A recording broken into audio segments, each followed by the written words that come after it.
La bonne mère, une femme spirituelle, ce n'est pas exactement ce qu'on peut dire, après avoir lu les 8 tomes de sa correspondance. En effet, dans ses lettres, elle s'inquiète surtout de la santé des unes et des autres, du comment elle pourra régler les dettes. Elle conseille sur l'habillement des novices qui vont voyager.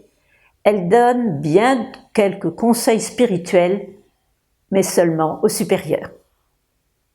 Et pourtant, mais c'est davantage en lisant sa vie, en scrutant ce qu'ont écrit ses premiers et ses principaux biographes que sont Gabriel de la Barre et Hilarion Lucas, qu'il devient évident qu'elle était dotée d'une forte et profonde spiritualité, une spiritualité d'une intensité peu commune. Les caractéristiques de cette spiritualité se lisent dans son comportement au quotidien. Henriette fait toujours passer les autres avant elle.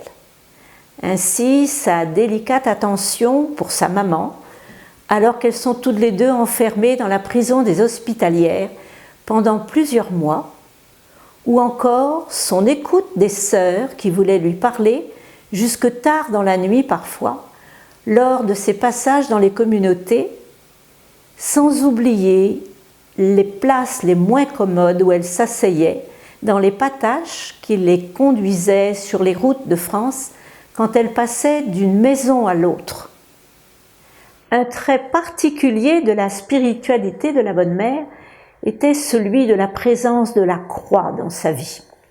Ce qui fait écho à la parole du bon Père, nous serons toujours les enfants de la croix. Comment sa dévotion à la croix s'exprimait-elle? Il y a l'esprit de mortification, les cilices dont elle disait que ce n'était que pour elle et non pas pour ses filles. Cette dévotion, nous la trouvons résumée dans un vœu très personnel. J'ai fait vœu d'être crucifié en tout, c'est-à-dire que de cœur, d'esprit, de volonté, d'action, je dois accepter toutes les croix, toutes les souffrances, toutes les contrariétés qui se présenteront, et dire encore plus, Seigneur, de manière qu'une chose indifférente en elle-même, si elle me contrarie, je ne dois pas la refuser. C'est dans un billet qu'elle écrit au bon Père en février 1801. Pour la bonne mère, c'était comme si le mystère de la croix, symbole de vie, lui était révélé pour devenir un signe d'espérance et la sauver elle-même de ses propres fragilités. La confiance et l'abandon à la providence est un autre trait de la spiritualité de la bonne mère. On peut d'ailleurs se demander comment elle aurait pu, sans cette confiance absolue en Dieu, établir ses 18 fondations, alors qu'elle n'avait pas le premier sou pour installer les sœurs dans un nouveau lieu. Tout à Dieu, tout pour Dieu et tout en Dieu. La spiritualité de la bonne mère s'exprime essentiellement à travers l'adoration au pied du Saint-Sacrement. C'est là sa forme de prière privilégiée, très marquée par la dimension réparation. De cette source jaillissait son infatigable préoccupation de pratiquer et de propager le culte du Sacré-Cœur, en entrant, comme elle le dit, dans la douleur intérieure de ce cœur qui retrace les 4 âges de sa vie. Henriette comprit que cette dévotion au cœur de Jésus ne pouvait qu'être unie à l'amour du cœur de Marie. Ses billets au bon Père sont parsemés d'expressions de sa confiance en Marie. Son zèle à obtenir la statue de Notre-Dame de paix est bien de cette veine-là.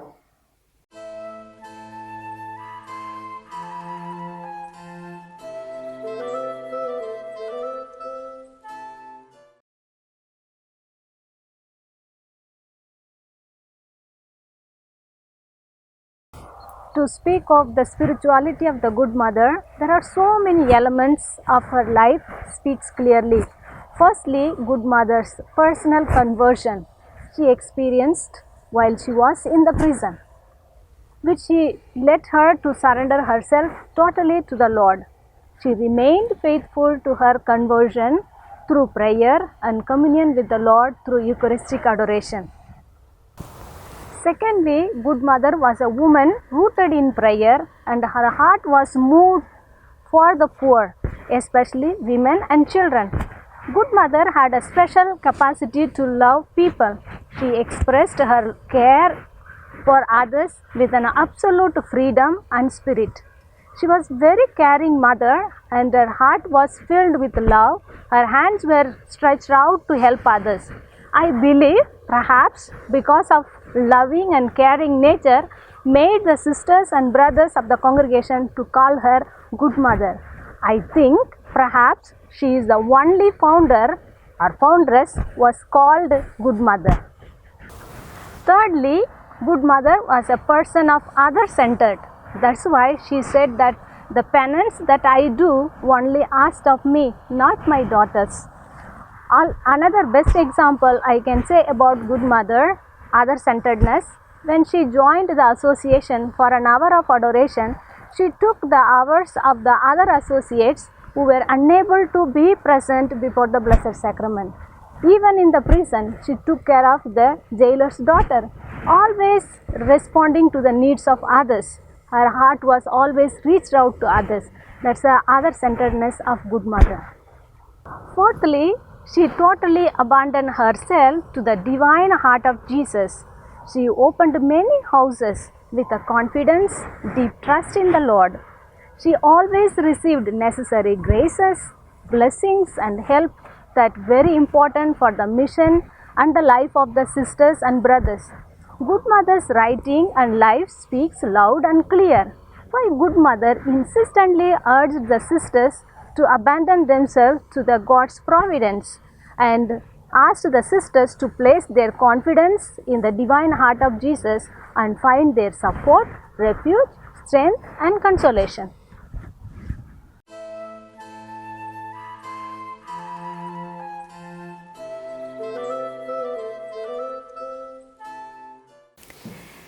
La famille d'Henriette était un petit cercle composé essentiellement de ses parents et de ses deux frères.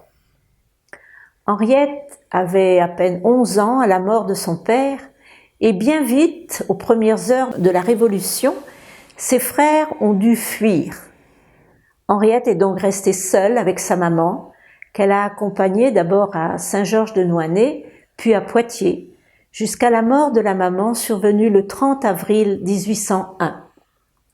Plus tard, Henriette aura de nouveau contact avec ses frères et ses belles-sœurs, essentiellement pour des affaires financières de famille.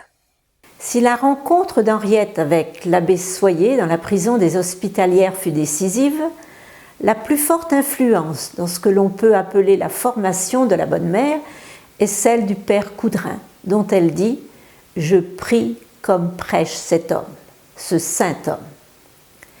Son passage chez les bénédictines de Sainte-Croix, la congrégation fondée par la reine des Francs Sainte Radegonde, dévorée elle-même par le souci de la paix vers 550, ce passage fut de courte durée.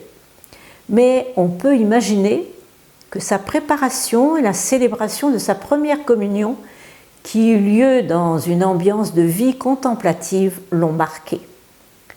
Dans ce monastère des bénédictines de Sainte-Croix est vénérée depuis les origines une relique de la vraie croix du Christ.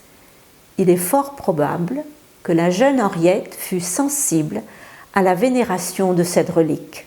Monseigneur de Chabot, chanoine de la cathédrale de Poitiers, promu à l'évêché de Saint-Claude et oncle de Henriette à la mode de Bretagne, a joué certainement un rôle aussi dans sa vie, ou peut-être est-ce l'inverse, car l'oncle, écrit une sœur dans son livret, l'oncle admirait la nièce et recourait volontiers à ses lumières. Il fut bientôt nommé à Mende, et la bonne mère fit savoir au prélat que le Seigneur voulait une maison de zélatrice dans son diocèse et qu'il avait été choisi pour procurer cet établissement. On était en 1802. L'évêque trouva le projet prématuré, mais la volonté divine se manifesta si clairement que lui-même ne put s'y opposer. C'est peut-être encore davantage au cours de son passage dans la Société du Sacré-Cœur que Henriette s'est forgée une spiritualité et qu'elle l'a cultivée au point qu'elle devienne sa manière d'être dans une recherche continuelle d'authenticité. Cette association était au départ une sorte de confrérie qui avait pour but le culte du Sacré-Cœur et diverses œuvres de charité. Henriette y fut admise en 1795 comme sœur externe car elle vivait encore avec sa mère rue des Hautes-Treilles. Elle choisit elle-même d'y assumer la meilleure part et de n'avoir qu'un désir, celui de se consumer comme un cierge.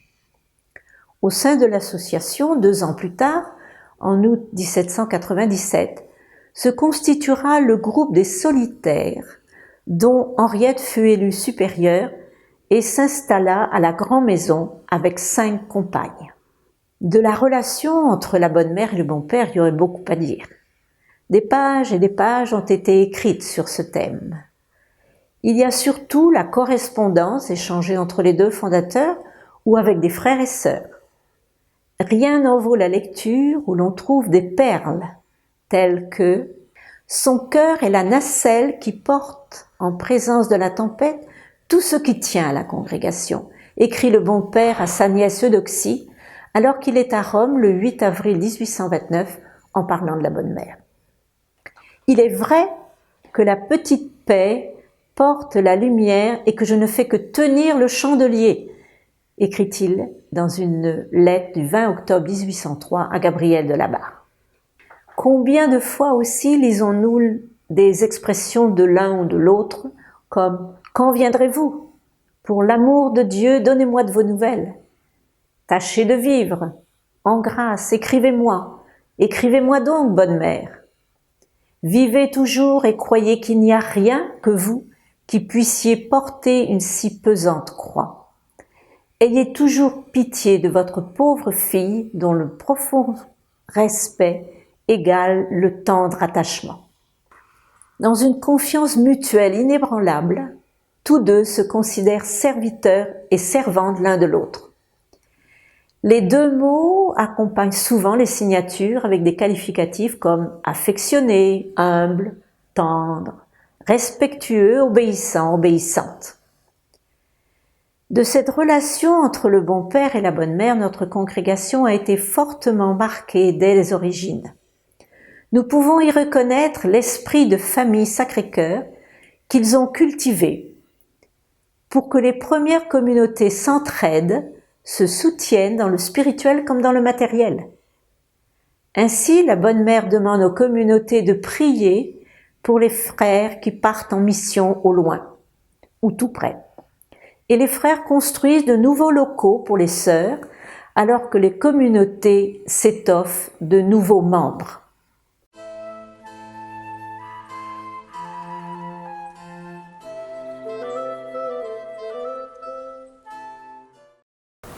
To speak about Good Mother's upbringing in her family, by nature, Good Mother was very kind, gentle and spontaneous person. She enjoyed a good relationship with her family members. She had special confidence in her brother, who occasionally saved her from danger. She was trained in music and she had a broad knowledge of music. She had a beautiful voice. She had a fine manner. How can I explain the fine manner? For example, sensitive to the needs and situation of others. She was very sincere with her life, mission and accompanying the sisters in the congregation. She had a special charism of sound skill of fair judgment. She was transparent to the others and had a charismatic nature which drawn others to her.